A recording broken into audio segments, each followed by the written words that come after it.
An important aspect of a 20-minute neighbourhood is the health of the people.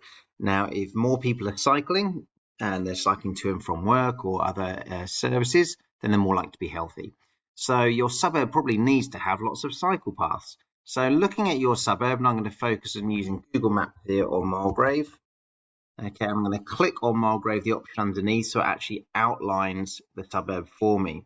I'm going to hover my mouse above the satellite, drag it over to cycling, and that shows me all the cycle paths in the area, because if more people are cycling, more people hope to be healthy.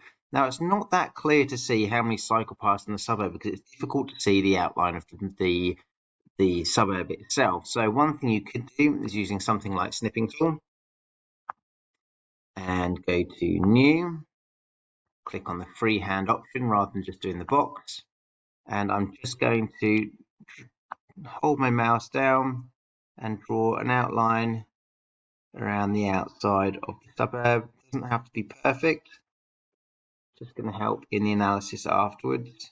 Got slightly far outside that one, that's fine. But what you've now got is a much clearer idea, and it doesn't get complicated by the rest of the map. You can see where the cycle paths are in Mulgrave.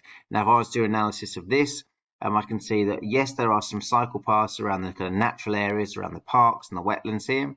But if people wanted to cycle across to some of the more economic areas where there's more residential areas and some of the businesses for job opportunities, there aren't so many accessible links by bike, which might mean less people are inclined to cycle, so people aren't quite as healthy. So that is one way of using Google Maps and the cycle path layer to establish what accessibility to cycling you have.